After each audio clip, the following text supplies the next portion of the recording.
पुराने ज़माने की बात है। एक शहर में काज़ी आदिल नाम का एक मशहूर नेक दिल और इंसाफ पसंद काज़ी रहता था। लोग उसकी इज्जत इसलिए करते थे क्योंकि वो कभी किसी के साथ नाइंसाफ़ी नहीं करता था। उसकी बात नरम लहजा पुरसकून और दिल में हर एक के लिए भलाई थी। लोग बड़े एतमाद के साथ उसके पास आते थे क्योंकि वो जानते थे कि यहाँ ना दौलत चलती है ना ताकत, यहाँ पर सिर्फ सच और इंसाफ चलता है। इसी शहर में रशीद नाम का एक आदमी भी रहता था। वो बहुत अमीर और हसद करने वाला इंसान था। उसे काजी आदिल की दिन ब दिन बढ़ती हुई शोहरत बर्दाश्त नहीं होती थी। जहाँ जाता लोग काजी की तारीफें करते थे, उसकी अकल की मिसाल देते थे और रशीद अंदर ही अंदर जलता रहता। एक रात रशीद अकेला बैठकर सोचता रहा कि काजी को सबके सामने कैसे नीचा दिखाया जाए। उसने तय किया कि वो ऐसे मुकदमात लाएगा जिनमें काजी कोई ना कोई गलती जरूर करेगा। उसने अपने आदमियों को बुलाया, उनके साथ बैठकर मंसूबा बनाया। पहले वो एक आसान झूठा मुकदमा लाएगा, फिर थोड़ा सा मुश्किल और फिर एक ऐसा मुकदमा लाएगा जो काजी कभी भी हल नहीं कर सकेगा। उसका ख्याल था कि जब काजी एक दफा गलत फैसला करेगा तो लोग उसका मजाक उड़ाएंगे और उसकी इज्जत खत्म हो जाएगी। अगली सुबह रशीद ने अपने साथियों से कहा कि एक कीमती घोड़ा शहर के बाहर छोड़ आओ ताकि वो खुद ही कहीं भटक जाए। फिर उसने दो ऐसे आदमी बुलाए जो गवाही देने में माहिर थे। उन्हें झूठ सिखाया, कहा कि अदालत में यही बोलना और अगर काजी कोई मुश्किल सवाल करे तो घबराना नहीं। उसने जाली कागजात भी तैयार करवाए जिन पर घोड़े के निशान, खरीदारी की तारीख और मालिक का नाम लिखा हुआ था। अगले दिन वो सीना तान कर अदालत में आया और ऊंची आवाज में बोला कि उसका कीमती घोड़ा चोरी हो गया है।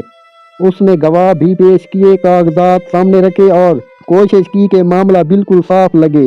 लेकिन काजी ने जल्दी फैसला देने की बजाय पूरी बात तहम्मुल से सुनी। काजी ने कहा कि वो खुद घोड़े की जांच पड़ताल करेगा, गांव के लोगों से पूछेगा और खुद निशान देखेगा। रशीद के चेहरे पर थोड़ी घबराहट आई क्योंकि उसने सोचा ये काजी तो हर चीज जाकर देखेगा, कहीं इसे कोई शक न हो जाए। जब काजी बच्चों से मिला तो उन्होंने बताया कि घोड़ा अक्सर खुद ही यहाँ से निकलकर मैदान में चला जाता है। कुछ ही देर में घोड़ा मिल गया। काजी ने सबके सामने कहा कि बगैर तहकीक के किसी पर इल्जाम लगाना बहुत गलत है।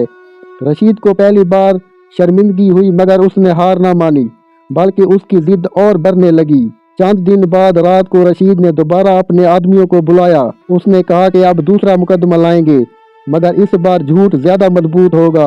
उसने एक गरीब और बुजुर्ग औरत के बारे में पता लगाया जो अकेली रहती थी और सालों से अपनी जमीन पर खेती करती थी। रशीद जानता था कि वो बेसहारा है और अदालत में ज्यादा बोल नहीं सकेगी। उसने अपने आदमियों से कहा कि इस औरत को डरा कर लाओ, उसे इतना मजबूर करो कि वो अदालत में जाकर रशीद के खानदान के खिलाफ मुकदमा करे और जमीन के जाली कागजात भी तैयार करवाओ जिससे ये लगे कि जमीन रशीद के खानदान की थी। बुजुर्ग औरत कमजोर और मजबूर थी। उसे लगा शायद उसे कभी इंसाफ नहीं मिलेगा। रशीद ने अपने झूठे गवाह फिर से तैयार किए, उन्हें नक्शा दिखाया, जमीन की हदूद समझाई और सबक याद करवाया कि अदालत में क्या कहना है। अगले दिन वो औरत को लेकर अदालत में आया और कहानी सुनाने लगा कि उसकी जमीन पर कब्जा कर लिया गया है। रशीद चाहता था कि काजी कागजात देखकर फैसला कर देगा और जमीन को देखने की जरूरत ही नहीं होगी। लेकिन काजी ने सब कुछ गौर से सुना और कहा कि वो खुद जमीन पर जाकर देखेगा। ये सुनकर रशीद परेशान हुआ क्योंकि वो जानता था कि जमीन पर औरत ने बरसों से कब्जा किया हुआ है। जब काजी वहां पहुंचा तो उसने खेतों की मिट्टी, फसलों के निशान, पुराने दरख्त, पानी के रास्ते, सब चीजें देखी।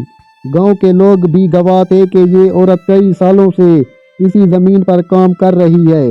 काजी शहर वापस लौटा और साफ फैसला सुनाया कि असल मालिक वो है जो जमीन को संभालता है। रशीद दूसरी बार भी बुरी तरह नाकाम हुआ। उसके तकब्बुर की दीवार गिरने लगी, लेकिन रशीद का दिल फिर भी बाज न आया।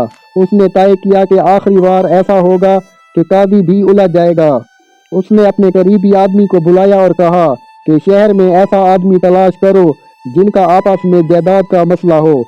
उसे एक ऐसा खानदान मिला जहां एक नौजवान अपने वालिद के छोड़े हुए माल में अपना जायज हिस्सा मांग रहा था, मगर उसके कुछ रिश्तेदार उसे हक नहीं देना चाहते थे। रशीद फौरन उस नौजवान के खानदान तक पहुंचा और उन्हें समझाया कि वो मुकदमा अदालत में ले जाएं।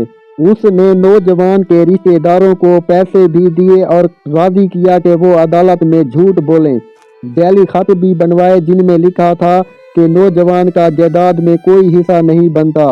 रशीद ने सोचा कि अब मुकदमा बहुत मुश्किल है, खानदान खुद लड़ रहा है और कागजात भी जाली तैयार हैं। अब काजी जरूर गलत फैसला करेगा। लेकिन जब मुकदमा अदालत में आया, काजी ने हर एक को अलग बिठाकर बात की, हर गवाही को अलग अलग पर रखा। नौजवान से उसके वालिद के बारे में पूछा, घर के हालात पूछे और सब बातों को मिलाकर देखा। काजी ने सच और झूठ को पहचान लिया। उसने फैसला नौजवान के हक में दे दिया और खानदान में सुलह करवाई। फिर काजी ने रशीद की तरफ देखा और कहा, झूठ, फरेब और मकारी कभी जीत नहीं सकती। इस बार रशीद बिल्कुल खामोश था, उसके पास कहने को कुछ नहीं था। चंद दिन बाद काजी ने खुद रशीद को बुलवाया और नरमी से कहा, अगर वो वाकई में बदलना चाहता है तो गरूर, हसद और झूठ बोलना छोड़ दे, सच्चाई अपनाओ, लोगों के लिए अच्छे काम करो। काजी की नरमी ने रशीद के दिल को बदल दिया। उसने आंखों में नदामत के साथ कहा कि वो गलत था और काजी ने उसे सही रास्ता दिखाया। शहर के लोग रशीद की तब्दीली देखकर हैरान भी हुए और खुश भी। वक्त गुजरता गया मगर लोगों के दिलों में काजी आदिल की कहानियाँ आज भी जिंदा हैं। सब कहते हैं कि असल ताकत दौलत या घमंड में नहीं, बल्कि सच्चाई, अक्ल और इंसाफ में होती है।